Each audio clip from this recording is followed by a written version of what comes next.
Darkness conquers all worlds! It is futile.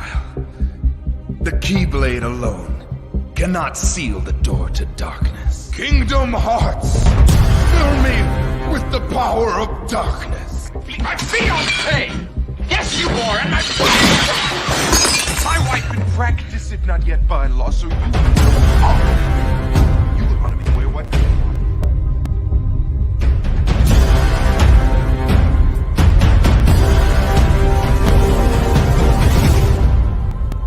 Don't bother. Your voice can no longer reach him where he is. Well, actually, I figured since it wasn't due till Monday. Hello? Hello? Anybody home? Hey! All right. This property is hereby condemned.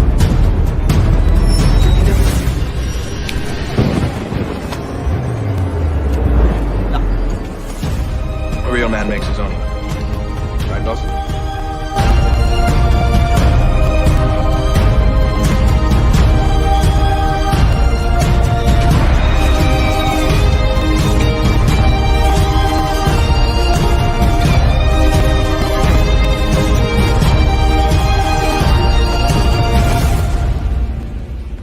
Isn't this great? What? Just letting you just cruising around the South Pacific, just Yep.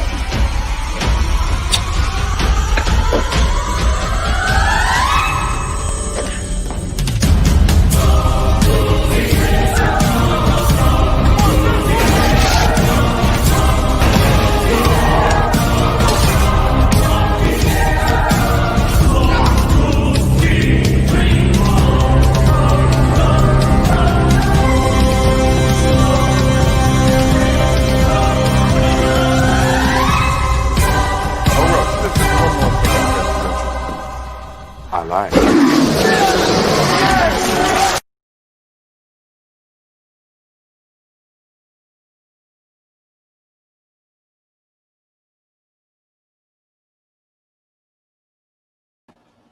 Hey everyone, welcome to another Full Empire Promotions live Q&A.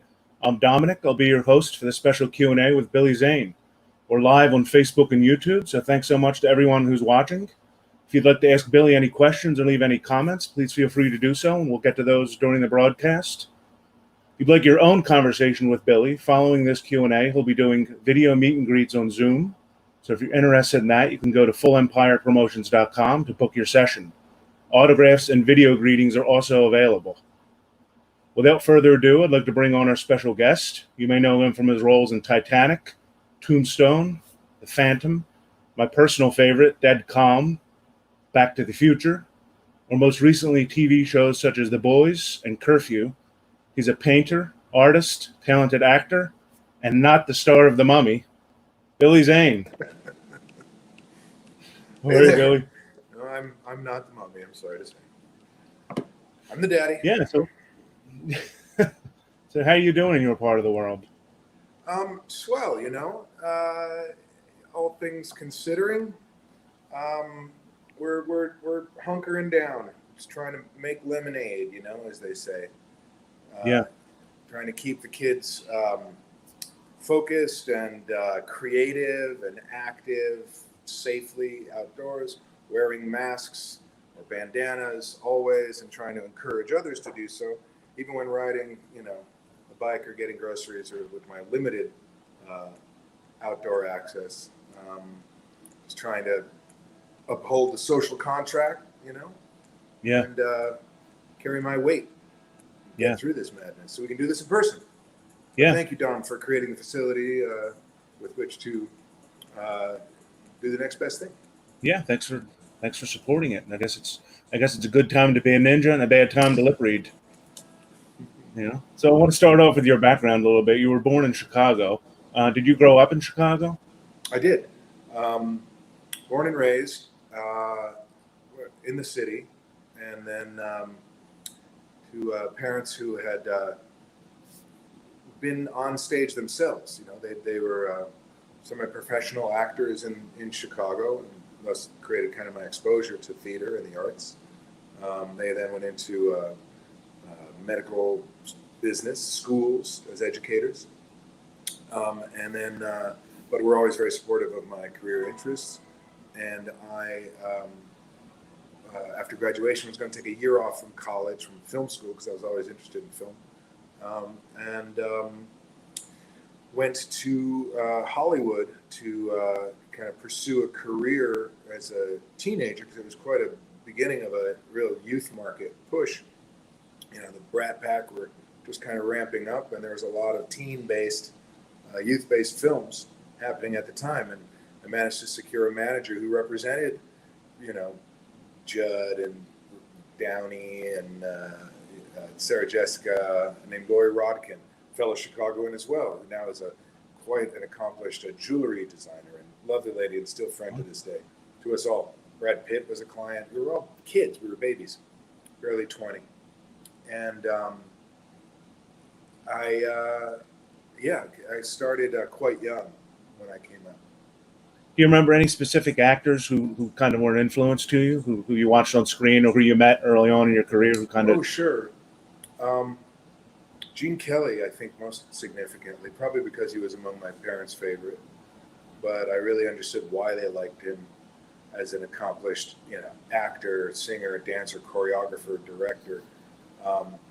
What he was able to do with, you know, as a physical specimen, as an athlete, was amazing to me. He was like, you know, my action star kind of in a way growing up until, you know, I started to learn about Sean Connery's James Bond quite young, and that was cool. That kind of level of, I guess, espionage hero. And then John Wayne, I always loved. I found him to be a much better actor than people gave credit for. I found him incredibly diverse, and I loved his films.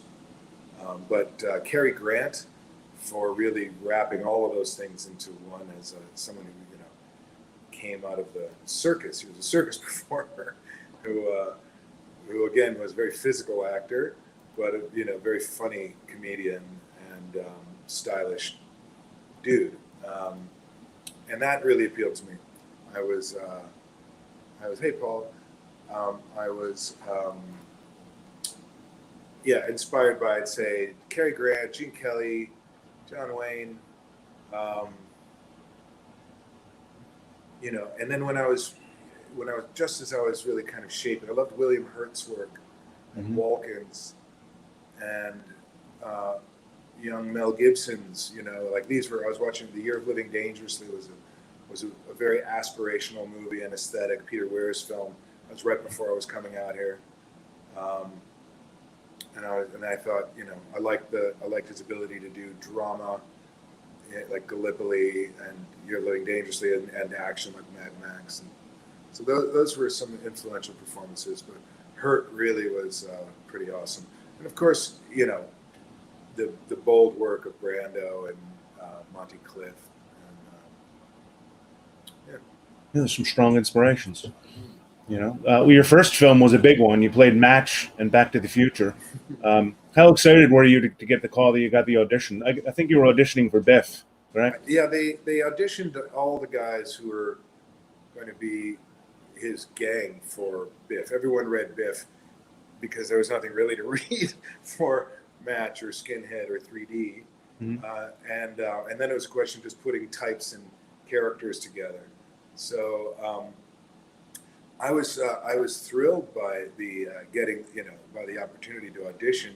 It was at a time when, you know, you're reading for a lot of cool movies, and I remember my agent gave me the I can't remember I don't think I got this. I might have gotten the script before. I mean, when you're starting out, you get sides. They don't reveal the whole material. You're trying to get a sense of it. You don't know what's going on. You try to put a semblance of what the story is based on what limited material you have, and then wing it. But yeah, I remember the audition intimately and the experience. I think there's a documentary now that just aired with a new re-release of the film with some extra material that should be coming out that I highly recommend you check out. It's probably on Netflix. But there's I think we're at the 35th anniversary this year.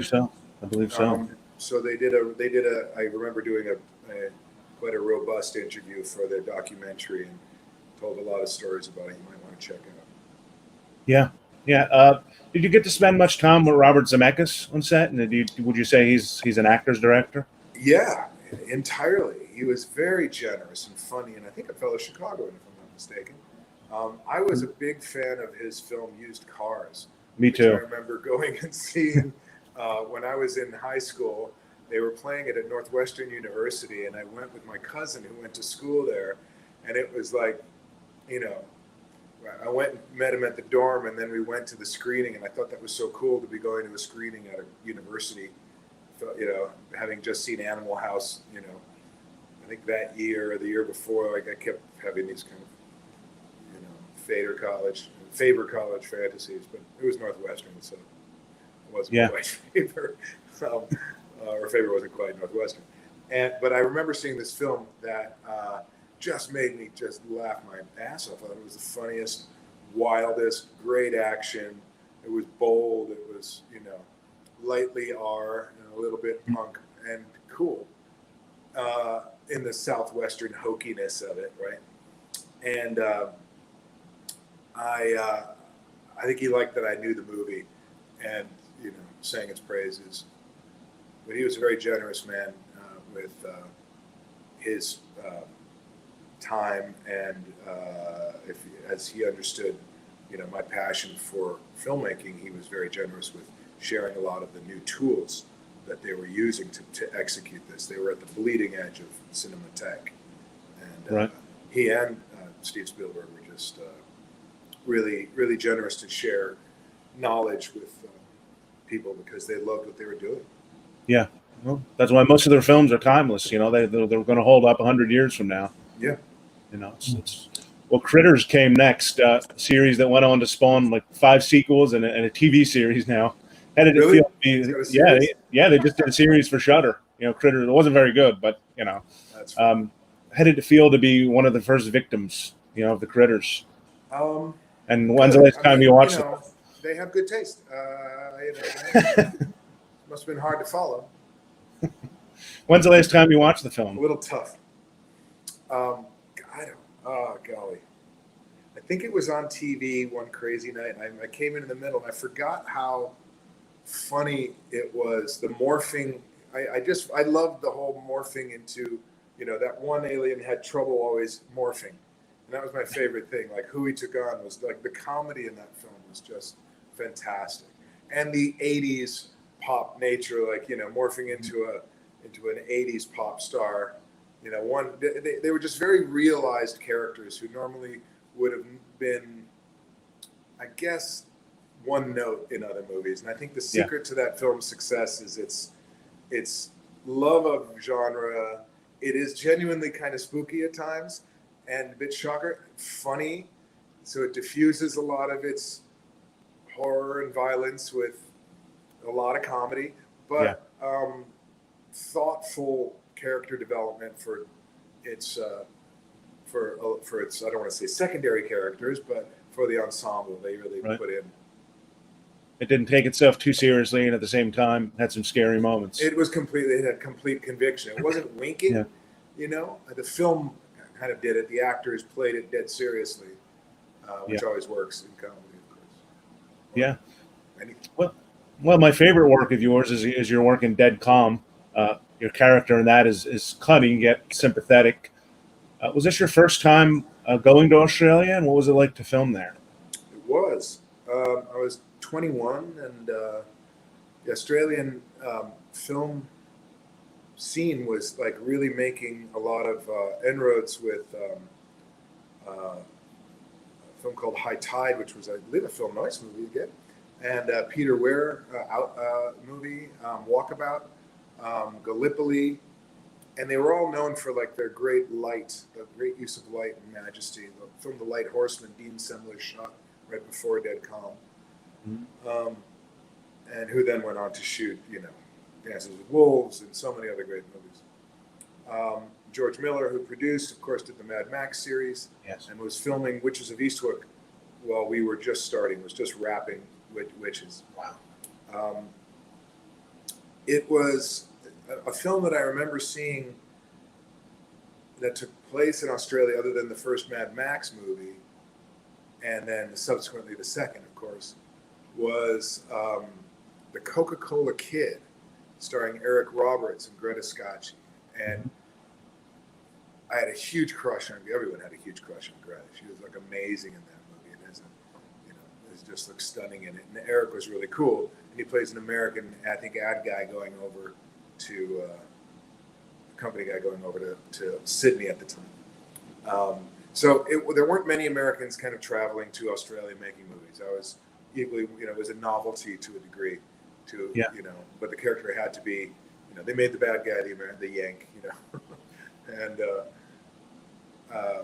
it was an incredible experience that then followed with many visits. I made, I think, some of my favorite films there. Yeah. Was it Deadcom actually shot on the ocean, or was it on a set somewhere? It was quite a bit of it out in the Whitsunday Passage, which is an island chain off the deep north, which is like inverted, of course. Southern Cross are deep south.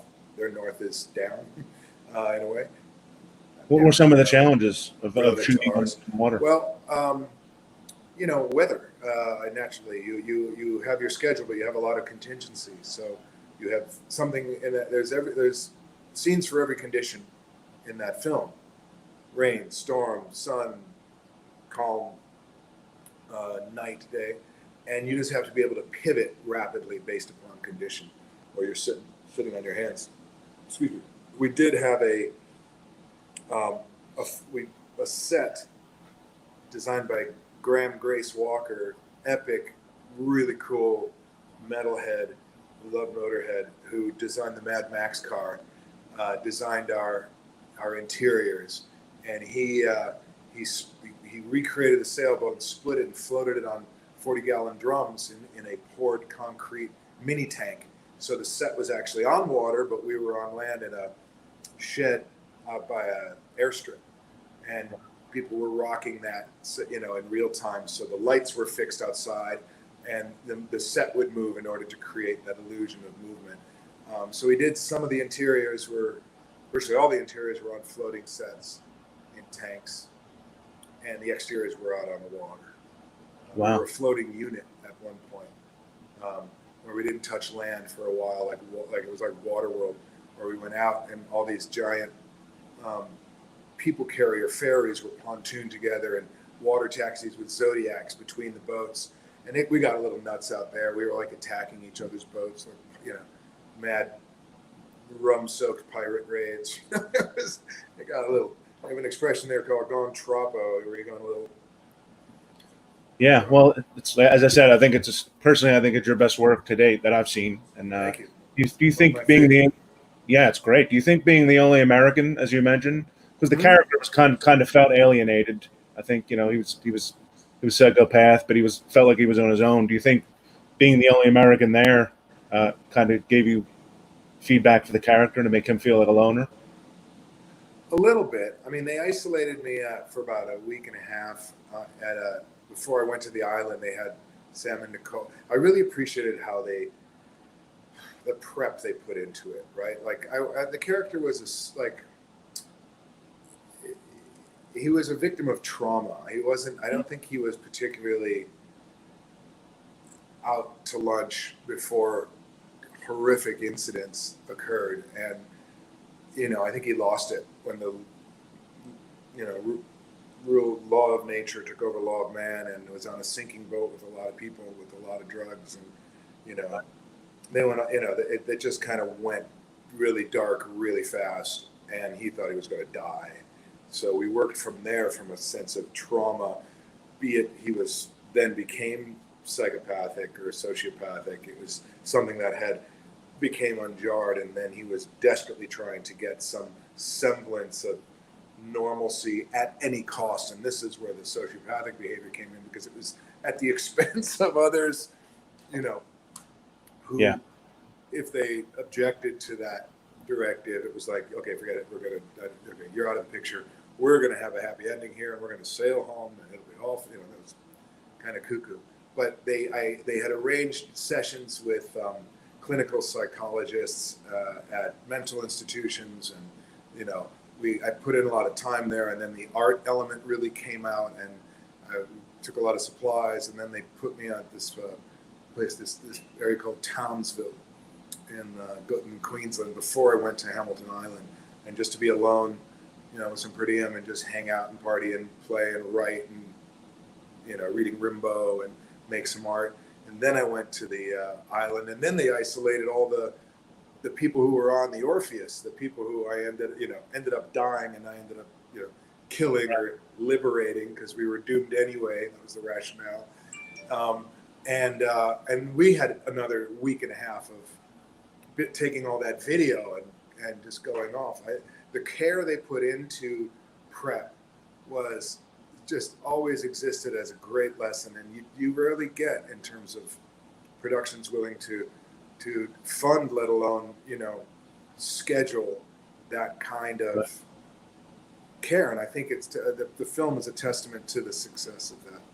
Absolutely, and very few films can be carried by only 3 actors. So I mean that speaks to the camaraderie between you and Sam Neill and Nicole Kidman as well. A great script by Terry Hayes, and some crafting and diversions by cast and Philip Noyce, who we then added meat and sinew to it and did some 180s, and then created a few things that off ramps that weren't there, that you can only find when you're embodying it. Right. Disarming, bringing music on board, and a lot more comedy. That's where I started to learn about we have to make this as entertaining as possible. Yeah. Thank you, Jane. I like it too. I want to talk about Memphis Belle a little bit. You worked with an all-star cast of Matthew Modine, John Lithgow, Sean Astin. That Eric Stoltz, Harry Connick. Exactly. Reed Diamond, Tate Donovan. Who am I missing? Courtney Gaines. You could go on. Did it feel like Toley, Chicago actor, amazing actor. Yeah. Did that kind of feel like an acting lesson, being around all those guys, or did you share acting tips? It was of course. Of course, they were all very well established and wonderful, wonderful actors, all with great techniques. There was great camaraderie, but that movie was humbling on so many levels for all of us. Yes. Not just because the caliber of the work of the people you were with. Dave Strathairn, great guy.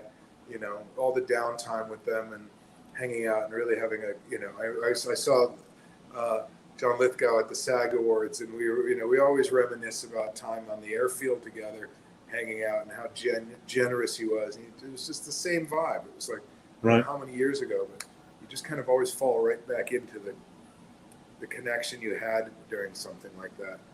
And we were fundamentally humbled by the fact that it was a true story.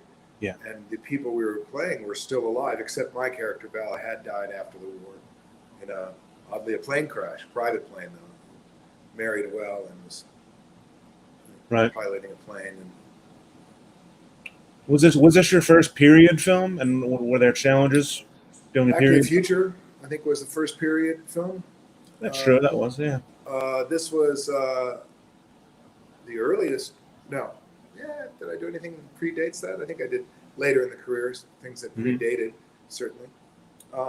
It was one of the earlier.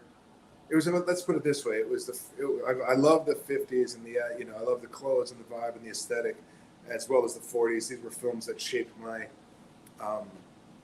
career choices and love of cinema, the aesthetic, the style, and to do movies or to be in a movie that depicted that and wear those threads and hairstyles was cinema to me. That was Hollywood, especially a war movie, and grow the Coleman mustache and wear those A2 jackets. I remember convincing them to let me be an officer because I wanted one of those crush caps. I didn't want to wear they had me wearing I think the Rascal was wearing, Aston was wearing, which was looked like radar. And I was like, sorry, man, I gotta wear, this just looks too good. So they just upped my rank. I was like, I gotta wear this hat. And they're like, okay, we'll make you an officer. Yeah. That's cool. Well, I want to talk about a film that I enjoy that doesn't get talked about enough. That's Blood and Concrete. Oh, to the point. I just posted this the other day. If you saw my Instagram post on @Billy Zane, I was watching, I was flipping through channels. Memphis Belle was on TV. I projected on the wall right next to me here, and I was filming it, and I panned over to that, which is a piece of B-17, actually from the film. One of the planes that flew in with us made it through 2 theaters of war. Did not make it through a movie. Typical. No one. It crashed on takeoff. No one died. Minor injuries. But I went out to the field and I rescued that piece because they were scrapping it, and I wanted that piece of history. You can read about it in the feed. I kind of talk about it extensively, but that's a B-17 right there. Portion of the plane right next to the waist gunner. Wow, that's pretty cool. But as I said, I enjoy Blood and Concrete. I feel like it's not talked about enough. I'm not sure if it was a crime film or comedy or romance or all of the above. All of the above. Did you get to keep your leopard print blazer? No, I don't know where that is, or the white shoes. It was a marquee print. As you get close to it, it was particularly odd. I love Blood and Concrete, a love story. Jennifer Beals went to my high school. She was in like 2 grades ahead of me, I think.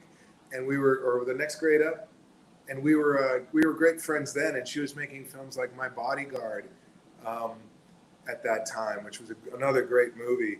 I think her first film before Flashdance. And to work with her was just hey, Laurie, thank you. I'm glad you like Memphis Belle.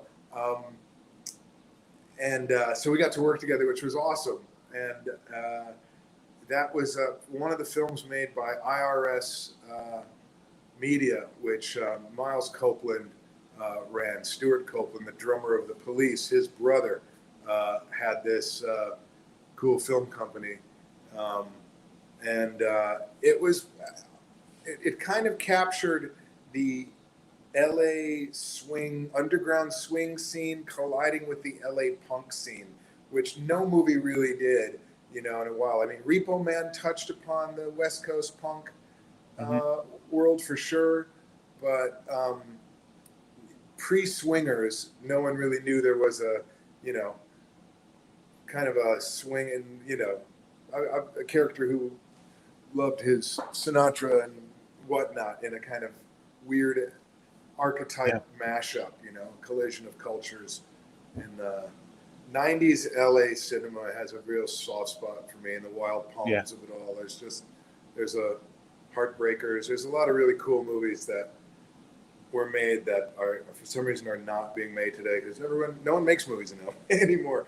They make them in opportunity zones and tax havens. Yeah, for sure.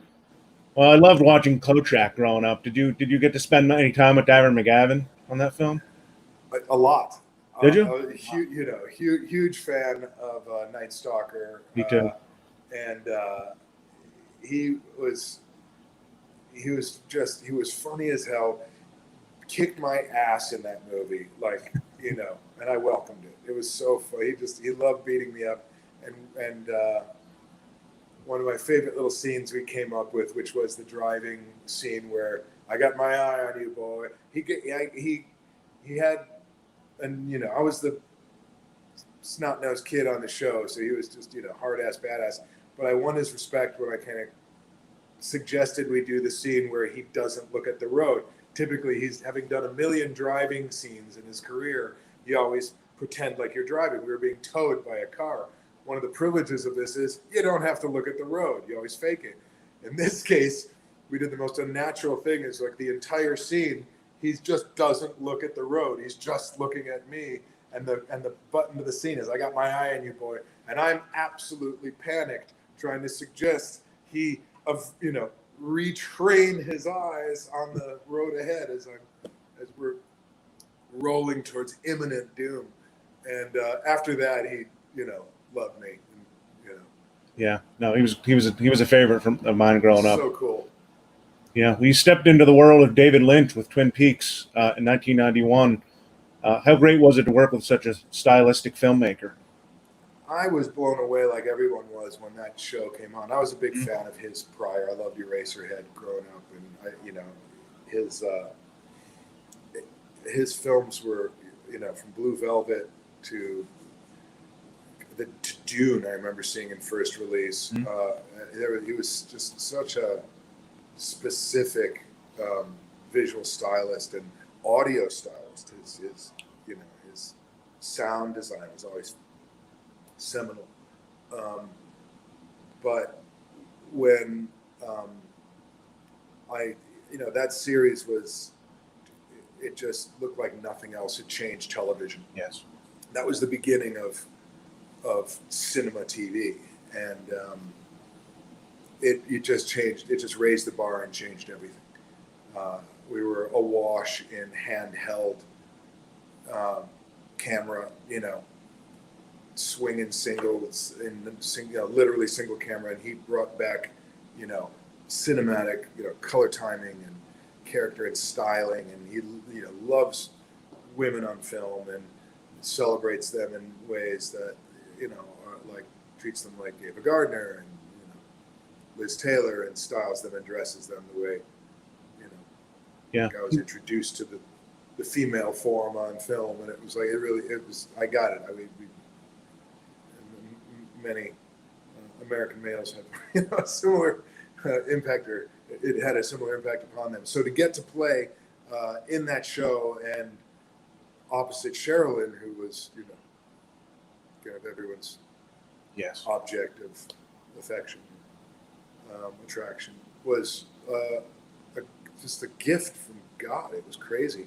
Leave it to David to cast against type, right? So I was the crazy guy. I was the Deadcom guy. I was the,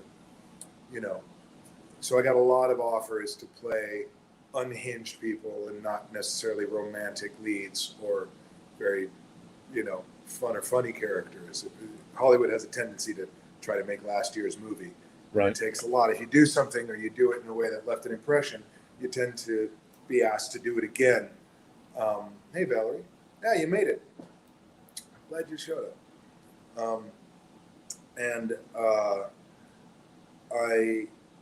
It took someone who really thinks out of the box to cast against type. So he said, I know, in that show where everyone was kind of a bit off and nuts. There was a couple steady characters, but for the most part, everyone was a little wacky. So he hires the wacky guy to be the straight shooter, which I thought was really smart and cool. Yeah, for sure. Yeah. Well, Sniper is a fan favorite in your body of work. Another one that had many sequels. You were back in Australia working on this. Can you talk about working with Tom Berenger, and did you guys audition together? No, we didn't. I met him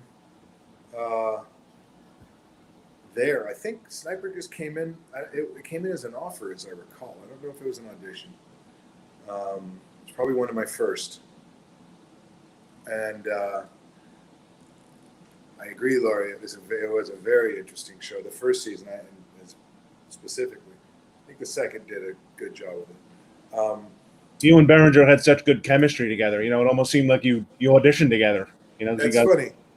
Yeah. No, that was, I think maybe Mark Johnson's doing, and Lucho Losa, who directed Anaconda, after had a sense of it and was always a fan of Deadcom, like you. He loved that movie. Mm-hmm. And was convinced that that's what, the complexity of the character and the journey of Miller needed, a vulnerability under duress, and then a break. And then in this case, he has the opportunity of redemption and to rise to the occasion. Starts with some hubris and covering, and then ultimately has to, we see his rite of passage. And it's a really great friendship and a rite of passage film, especially within a military context. And that's kind of, I think, a lot of the esprit de corps of the military. That's why so many servicemen and women like that movie. And I think its success is built around the commitment and relationship of the characters and the sensitivity of dealing with the morality crisis of, distanced, action. Great. It's a great film. It's available on Netflix if anybody hasn't seen it. It's number one. So the latest one just came out. I drop in and out of them depending on, availability. And it's a great, Chad Gollins is doing a great job with the franchise right now. Great actor. Yeah. Playing Tom's kid, carrying it forward. I love the franchise. Yeah, for sure. Robert's asking, how did you get cast for that beginning in Poetic Justice? That was I think it post-dated Tales from the Crypt. Did it? I believe so. My guess is it did. And Tales was, I think John Singleton loved it, as I understood it. I'm guessing. This might be the conversation I remember. And it was that character, and he liked Deadcom as well. All the good directors I worked with like that movie. Thank God for that. Good film. And they were like, and he just found the comedy in Tales was what was needed at the beginning of Poetic Justice, which was really fun, and got to work with my dear friend Laurie Petty, and got to meet Tupac and Janet, and it was a very cool film. I was really proud to be part of that project. It was a beautiful film. Well, in 1993, you worked on what many consider to be the greatest contemporary Western of all time with Tombstone. I would list the cast for that, but we'd be here until high noon. Did you make any close bonds with any cast members on set that you recall? I mean, it's funny because we ended up working together again, not in the scenes together, but certainly on the same movie. Bill Paxton and I had a really great connection on that film. We had a similar sense of humor, and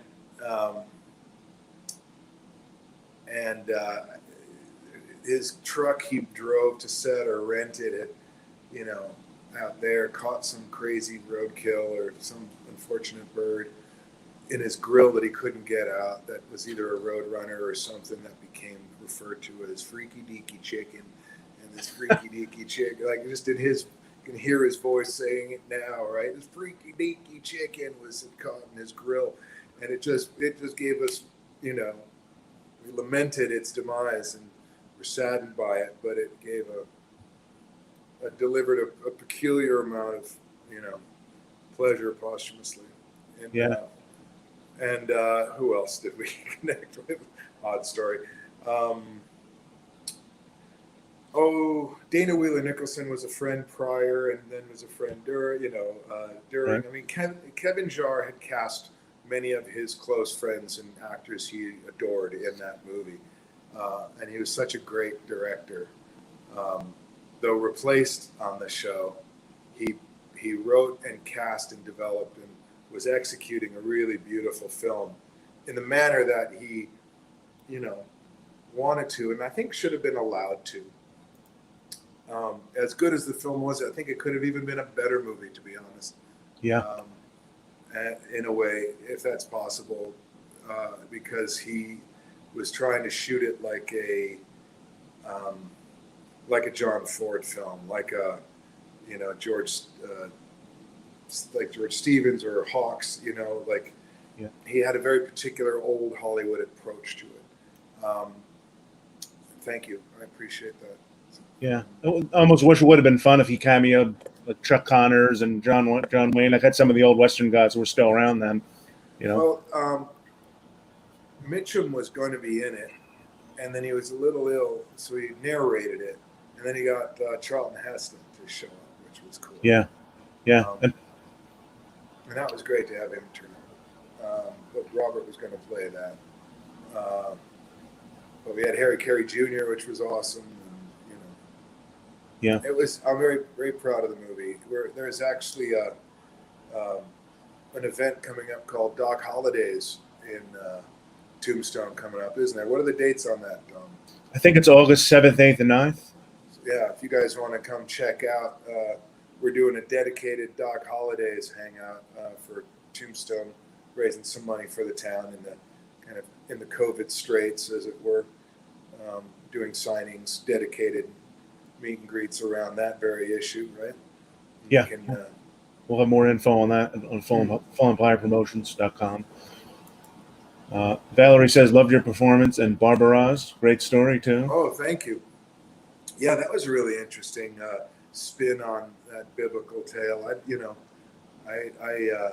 I love the journey of that thief, of that civilian, of that atheist who finds faith, but someone who was kind of like a domestic terrorist at the time, trying to take down Rome, and wanted to engage and employ the popularity of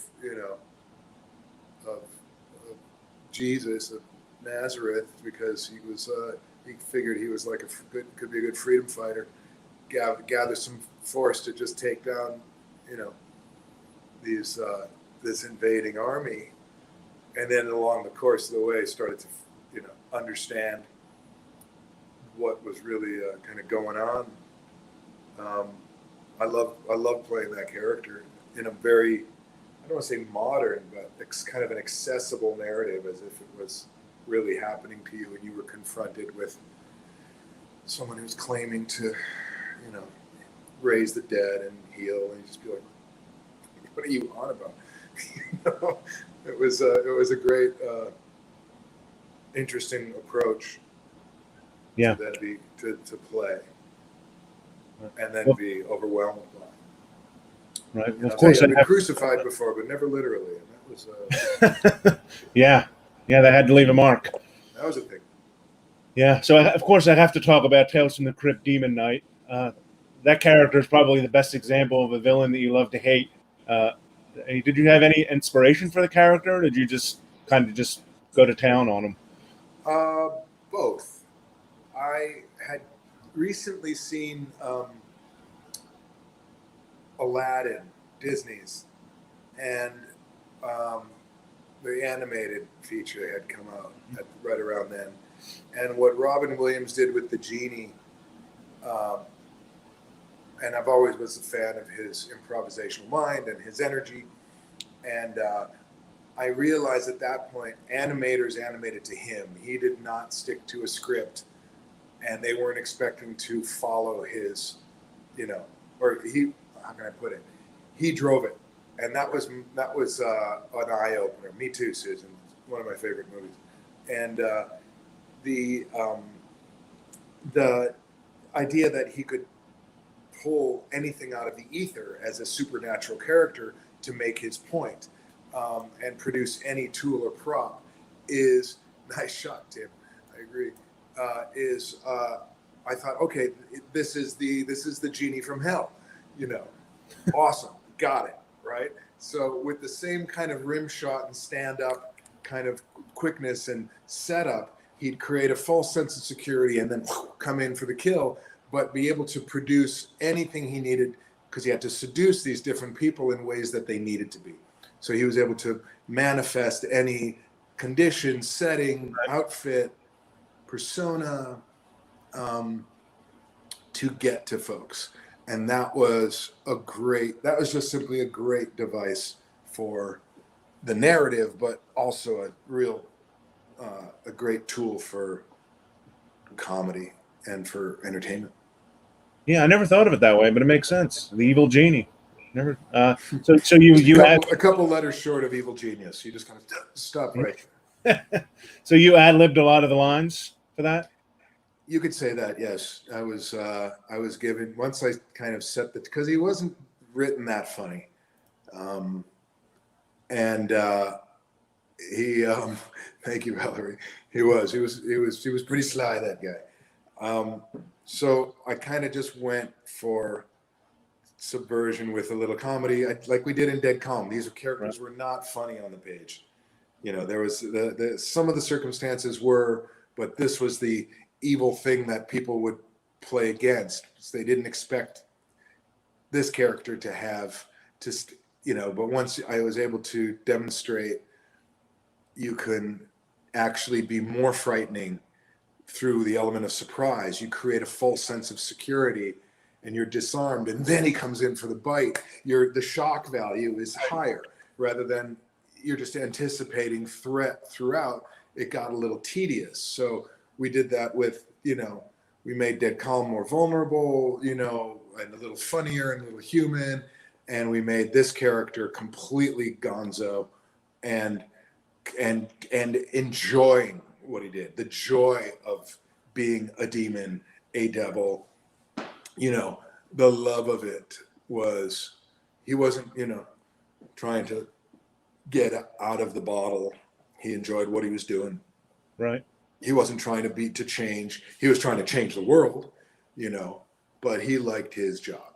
He liked his powers and relished playing. And that was where we just stepped on. And then they let me go. I made up a lot of it.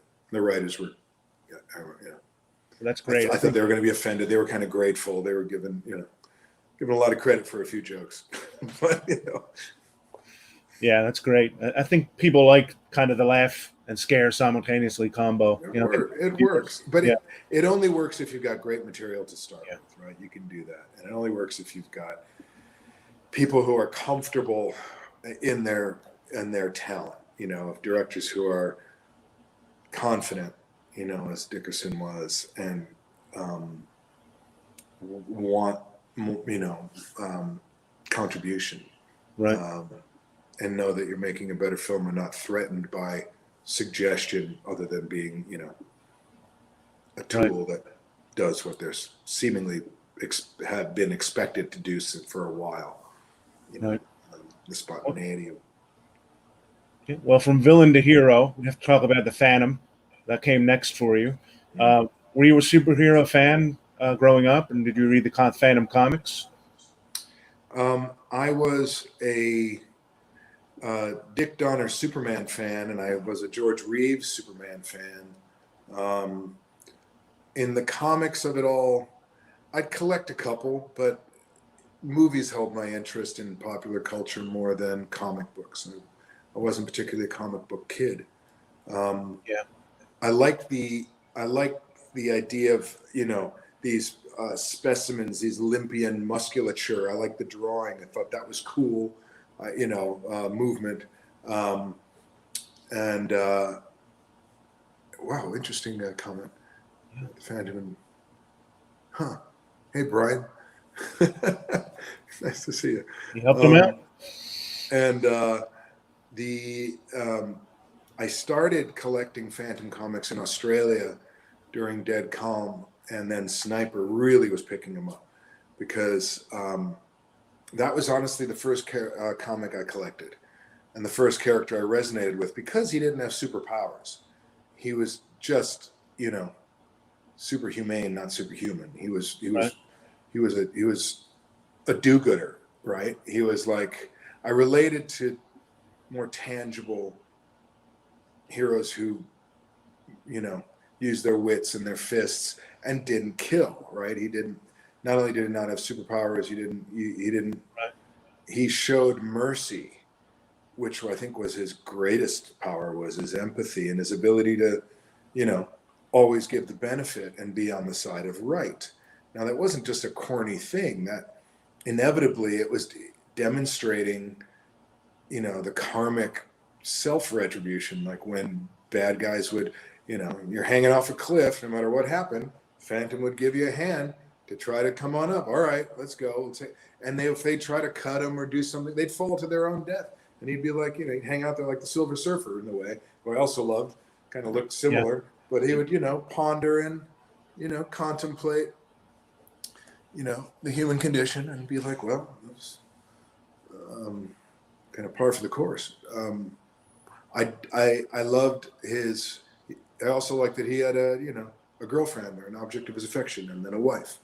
He was accessible. Anyone could be the Phantom. That's what I liked about the Phantom, and that's what I think the Australian Mail, who was it was in the daily newspaper, and in any country. In India, it was hugely popular. Here, you could be the Phantom. You could literally. There's no reason you couldn't kind of shy of having a purple underwear. You could. Well, in 1997, you played the role that you're arguably most known for, Cal, in the blockbuster Titanic. Working on this had to be an amazing experience. What was your first reaction to seeing the set or the recreation of the ship? It was awesome, awe-inspiring. It was also again, very generous because you didn't have to imagine much. It was 9/10 the actual size, and there's 2,000 people in period dress roaming around it, and on the docks waving, and on the decks, and we were on the edge of a coastal cliff in Rosarito, Mexico, and that was the ocean right to the right, and a big tank to the left. It didn't take much to imagine you were immersed in this period, right? And that was unlike anything I'd ever experienced. The sheer scope of a production like that, and when you find yourself at the very tip of the spear and in the foreground of a shot that then includes all of it and all those people, but it's hanging there to keep sharp on you and the actor you're talking to about something, you feel damn privileged to have found your way into this conspiracy. It's like, how the heck did you end up here? What a gift. It was never anything you took for granted. Yeah. To this day. Right. Well, James Cameron started out doing makeup effects from the Roger Corman films, prior to becoming a director. When you worked with him on set, do you think he knew that the film was going to be a massive hit? No, I think they were terrified. It was, they didn't know what it was going to be. I think in his heart, he knows. He knows. We knew we were making a good movie, mm-hmm. but under the conditions and the fact that everyone was gunning for it to fail, which for me, that means it's going to hit. Like, all you could ask for is people building doubt from which to create the contrary. It's the hubris that terrifies me. It's like, if everyone is going, this is going to be like, that's when you go, oh, Jesus, we're doomed. But the fact that everyone's like, it's going to sink like, Heaven's Gate or Waterworld or whatever the hell they were calling it. Yeah. We didn't pay attention to any of it. We were too busy making it, to be honest. But I know in retrospect, having heard it, the brass were worried, but he was convinced, you got to just press through and you make the best movie you can. And he put his own fee back into it when they were running over budget. Yeah. Team K, hey, thanks. Tragic comedy, someone just said. I'm glad you saw the comedy in Cal, because that was really, if you watch that movie and just kind of track him and you're familiar with what goes on, you've seen it however many times, you do a Cal pass, you'll find it funny because he's so, his confidence, arrogance, and assuredness that, his ability to navigate anything based on his perception of his place in the universe and his, capacity, be it financial or his birthright or whatever it is, that gives him the cojones to just, be like, sinking, schminking, where's the girl? Like, I don't give a right. Whatever, just like the idea that he's, yeah. Of course we're getting, I don't know, of course we're getting off this boat, but, where's the chick? Is like so funny to me, and was really very funny to James. And we had a very similar sense of humor and take on the character, and he liked where I was going with it, and I guess cast me because of that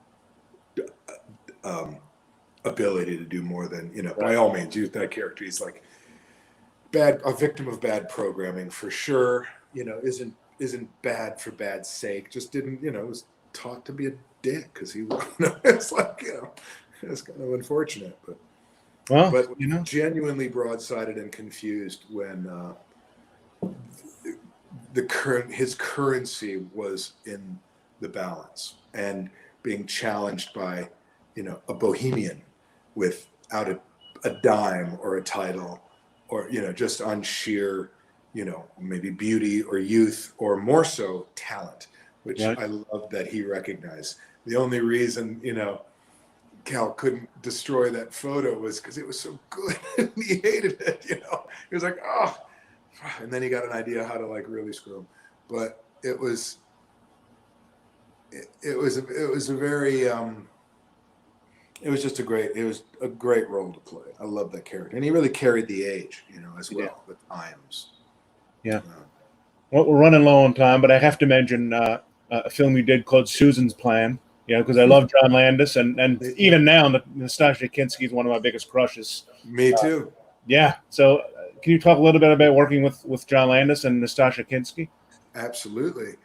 I mean, I all through, high school, Nastasia Kinski, I think was my, she was. I loved her vibe and aesthetic, and I saw all of her movies, and I had her Snake poster on my Cat wall. People, yeah. That Avedon, that was like front and center. And Cat People, I saw more times in the theater than people saw Titanic. Yeah. I love Georgia Moroder. She was super hot in it. Schrader was I was a big fan of Schrader. Yeah. And I had the poster, and I remember like mounting it on foam board and cutting out her eyes and making like, Christmas lights behind it and gels and having it glow. And I was I wouldn't call it obsessed, but I was creatively inspired by the movie and certainly this woman. And and then One from the Heart, a huge fan of that movie. If you haven't seen it, Francis Coppola, where she learned to walk a tightrope as well. And this movie is beautiful to me, very underrated. So, a career choice was developed for a variety of reasons. It was a calling. It was in the DNA. A lot of people have a variety of reasons why they want to be actors, but one of them was, I want to work with Nastasia Kinski. Yes. And I want to meet her. I want to work with Kinski in a movie. How do you do that? Well, you better go be in a movie. And when Susan's Plan came up with Landis, who is one of my favorite directors of all time and favorite people, I just love that man, came up, Dan Aykroyd, who I absolutely adored and shaped a lot of my early cinematic career aspirations, along with Bill Murray, as a Chicago actor, loving their films that, shaped my kind of comedic aesthetic, my whatever. It balanced my Cary Grant influences, kept me grounded in my Chicago dude. Yeah. Kind of, whatever. So Aykroyd and, Schneider and, there was just, but to work with Nastasia in that film was just a crazy treat.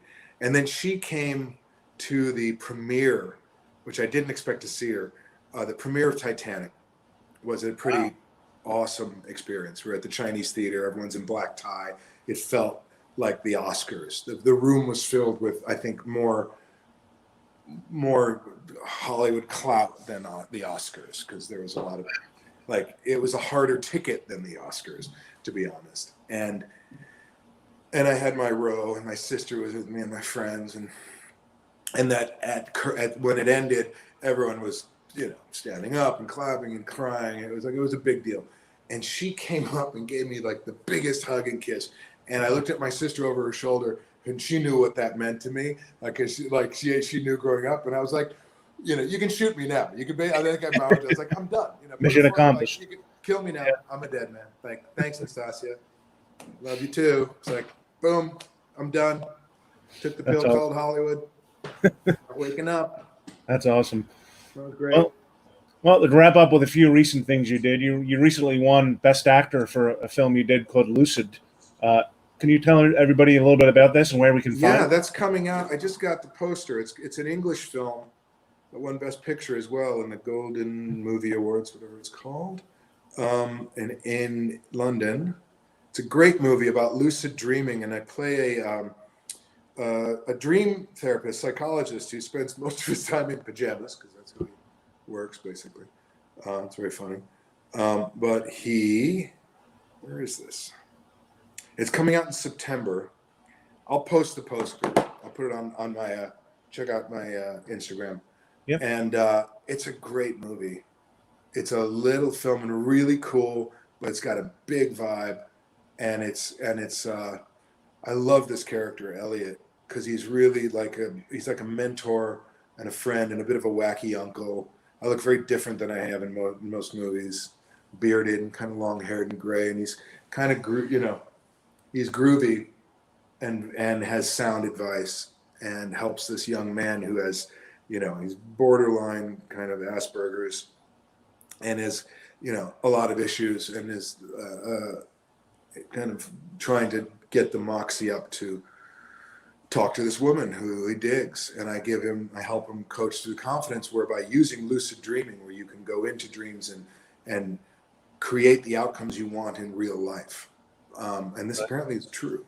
You can do this. The most curious thing about this movie, it's directed by a gentleman who is legally blind.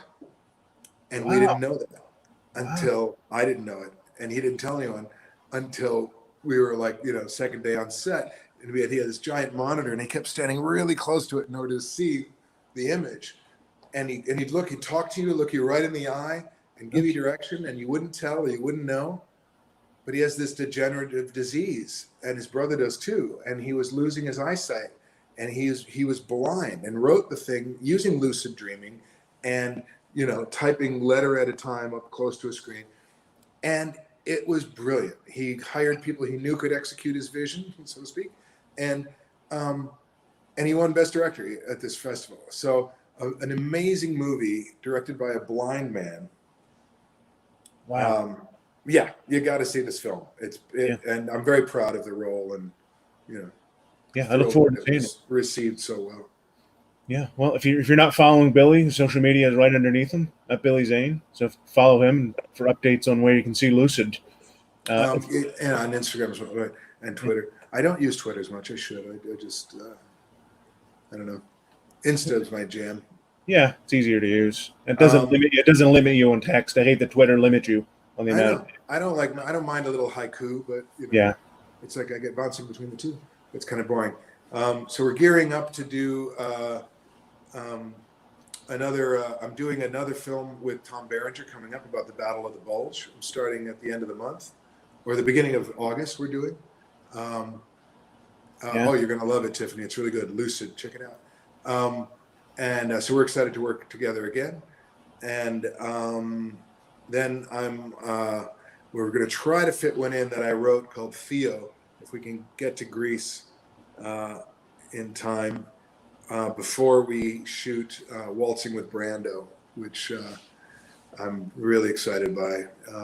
Bill Fishman's producing and directing, co-producing, and it's about Marlon Brando and his architect, Bernie Judge, and the 5-year period between Godfather and Last Tango, where Brando, the activist, the social activist, the civil rights activist, the environmental activist, decides to build this compound in Tahiti.